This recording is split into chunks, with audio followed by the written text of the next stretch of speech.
Congress party के अध्यक्ष जी शरद पवार जी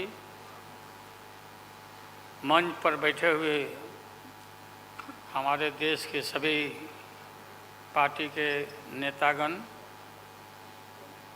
मोदी के पार्टी को छोड़ के मुझे काफ़ी प्रसन्नता हुई कि हम इस देश के विभिन्न पार्टियों के नेता अलग अलग बैठे थे और नरेंद्र मोदी ससर रहे थे आगे। हम एक नहीं थे, एक मंच पर एक एक उम्मीदवार खड़ा नहीं होते थे, उसका खमियाजा देश को भुगतना पड़ा और मोदी काफ़ी इसका लाभ उन्होंने उठाया। हम शुरू से ही यह लड़ाई लड़ते रहे हैं कि भाजपा हटाओ देश बचाओ। भा मने भाजपा, ज मने जलाओ और पा मने पार्टी बोलते रहते थे। ये बात सही हो रहा, सही निकल रहा। इस देश में माइनॉरिटी सुरक्षित नहीं है। क्या क्या हुआ आपको मालूम होगा इस देश में, क्या हो रहा है कि आज हमारे अल्पसंख्यक भाई सुरक्षित नहीं है, महसूस नहीं कर रहे हैं। अच्छा, देश में गरीबी बढ़ रही है, महंगाई बढ़ रही है। 60 रुपया किलो भिंडी हो गया, भिंडी। टमाटर का जो हाल है सो जानते ही हैं, जबकि टमाटर में कोई स्वाद भी नहीं है इनके राज में।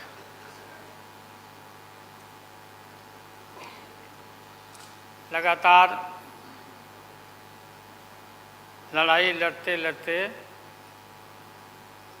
हम लोग आज इस मुकाम पर आए हैं कि अब हम सब पटना, बंगलोर और महाराष्ट्र, यहाँ मुंबई में ये मीटिंग के बाद अब एक निष्कर्ष पर हम लोग पहुँचे हैं और एक स्वरूप बना है, संगठन बना है, जो पढ़ के आप लोग को सुनाया गया। आप सबको याद होगा कि कितना झूठ बोल करके, कितना अफवाह फैला करके इस सत्ता में लोग आए थे। मेरा भी नाम उस समय और देश के नेताओं का नाम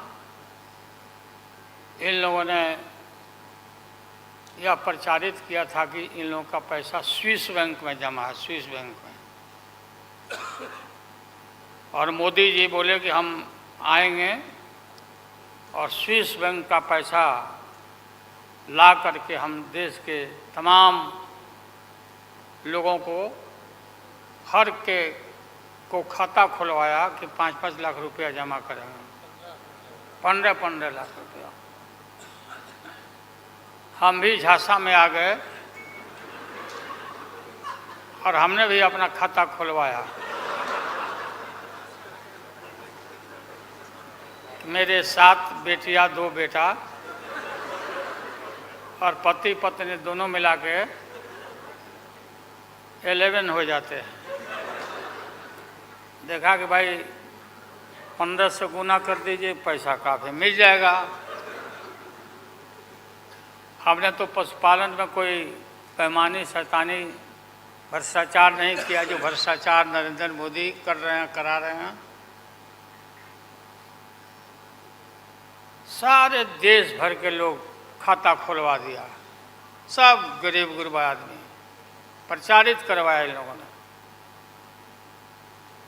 और मिला क्या, सो देश के लोगों को मालूम होगा, आप लोगों को भी मालूम होगा, आप लोग में वैसे भी खुलवाए होंगे, आप लोग पढ़ा प्रेस के लोग भी, कि हो सकता है भाई मिल जाए, पैसा है देश का तो मिल जाए, वापस आ जाए। एक पैसा नहीं, सब इन्हीं लोगों का पैसा था। अभी काफ़ी जय जयकार हो रहा होना चाहिए, वैज्ञानिकों का होना चाहिए। चंद्रयान पर लोग गए, सब घूमे फिरे लोग, हमारे वैज्ञानिक, देश का नाम ऊंचा हुआ। अब हमने सुना है कि मोदी जी अब ये सोच रहे हैं, और इसीलिए पहले ही लोकसभा का मीटिंग भी सुना, बुला दिया है। हमने ये सुना, किसी जिम्मेवार आदमी ने कहा कि भाई हम लोग तो अब इतना देश के वैज्ञानिक आगे देश को ऊंचा कर दिए, दुनिया में नाम हो गया। हम अपील कर रहे हैं इसरो के वैज्ञानिकों से, अपने देश के वैज्ञानिकों से, कि भाई मोदी जी को पीछे नहीं रहना चाहिए। इनको चंद्रलोक से की बात छोड़ो, अब सूर्यलोक पर इनको पहुंचा नरेंद्र मोदी, पहुंच तो जाओ। हाँ, दुनिया भर में नाम हो जाएगा मोदी जी का। अमेरिका सब देश कहाँ पीछे छिटा जाएगा। राहुल गांधी जी घूमते रहते हैं अमेरिका में, कई देश में घूमे, इनको अवसर मिला है। तो ये भी देख लेगा कि भाई मोदी जी सचमुच में देश का नाम करने के लिए अब ये चल पड़े हैं। आगे दशहरा के बाद इसकी तैयारी कर लें, हमारी शुभकामना है कि चले जाएं। इतनी गरीबी है, गुरबा लोग हैं, बेकारी है, चारों तरफ फैला हुआ है, और बोलते हैं कि देश आगे बढ़ गया, कि देश आगे बढ़ गया। देश के नेताओं को कोई भी ऐसा नेता नहीं छूटा है जिसको ईडी में, सीबीआई में ये ना फंसाए हों, सबको फंसा के। ये हम देखते थे, पहले के ज़माना में सुनते थे कि जो बड़े लोग होते थे, सामंती लोग होते थे, वो गरीबों को और मिडिल क्लास के लोगों को मुकदमा में फंसा के और शासन करते थे। वही इनकी आदत हो गई है, और हम लोग डरने वाले नहीं हैं। हमने अपना किडनी ट्रांसप्लांट कराया है, कोई शौक से नहीं कराया है। डॉक्टरों ने कहा कि करा लो भाई। हमारी बेटी सिंगापुर में रहती है, उसने अपना एक किडनी दान दे दिया, जीवन दान दिया हमारी बेटी। और वहाँ इतना हम अपना शरीर का ऑपरेशन कराए हुए हैं, कोई ठिकाना नहीं। और पहले इस रोग के अलावा एशियन हार्ट इंस्टीट्यूट, डॉक्टर पंडा है यहाँ, नामी ग्रामी सर्जन हैं। 5-6 हमारा ऑपरेशन हो चुका है, लेकिन आप सबका आशीर्वाद और कृपा है कि हम जीवित हैं, और हम आगे भी हम काफ़ी, मेरा हौसला मजबूत है कि हम रहेंगे, और मोदी जी को हटा के ही हम दम लेंगे हम लोग। इसलिए हम लोगों ने संकल्प लिया है, बिल्कुल। और सुन ले मोदी जी, अब आप समझ लेना कि पहले से मैं आपसे लड़ते आ रहा हूँ, गुजरात के युद्ध के लड़ाई राइट के समय से। आपके और आपके गुरु, कौन अध्यक्ष है वो? हाँ? नहीं, उनके पार्टी के अध्यक्ष जी हो, अडवाणी जी को तो गिरफ्तार किया था, वो नहीं भाई। अरे अभी जो है मौजूद अमित शाह, बताओ, ही कहाँ के शाह नेता हो गए, कब का संघर्ष किया हुआ भाई। हम थे, राज्यसभा में थे उन दिनों में,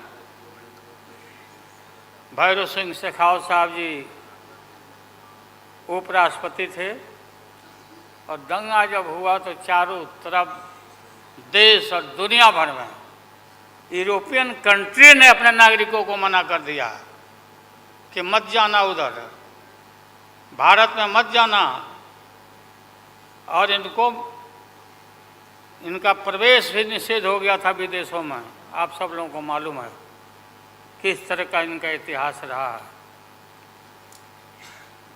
हम गमछी बिछा के फ्लोर ऑफ द हाउस में वहाँ बैठ गए आगे चेयरमैन के चेयर के नीचे। हम कहा कि मोदी को गिरफ्तार करो, गिरफ्तार करो मोदी को, नहीं तो नहीं उठेंगे। चारों तरफ से हाउस गर्म हो गया, गर्म हो गया हाउस। और गर्म होने के बाद काफ़ी इनको परेशानी हुई। और स्वर्गीय अटल बिहारी वाजपेयी जी वो नेता थे, वैसा नेता हमने नहीं देखा। उन्होंने कहा नरेंद्र मोदी को कि राजधर्म भी कोई चीज़ होता है, राजधर्म। लेकिन जो आदमी गिरफ्तारी के बाद इतना सारा विपक्ष सब लोग हम लोग जुट गए थे कि भाई कम से कम कंडेम भी करो उनके एक्शन को। नहीं किया ये लोग।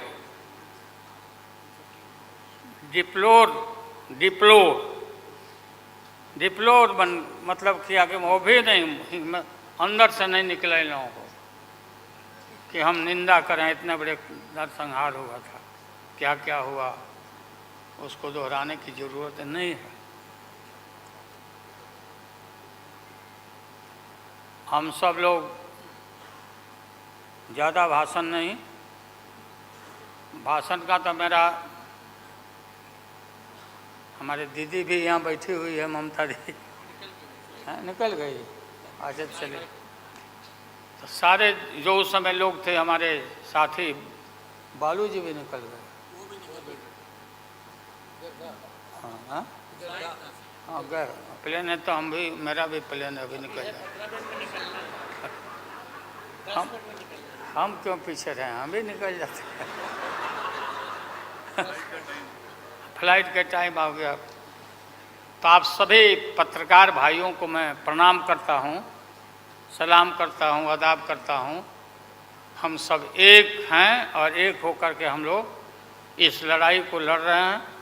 और राहुल गांधी जी को भी हम काफ़ी मजबूती के साथ विश्वास हम लोग दिलाते हैं कि हम सब एकजुट हो करके सभी लोगों को एकोमोडेट करके आगे सीट शेयरिंग अब शुरू होगा। सीट शेयरिंग, और सीट शेयरिंग में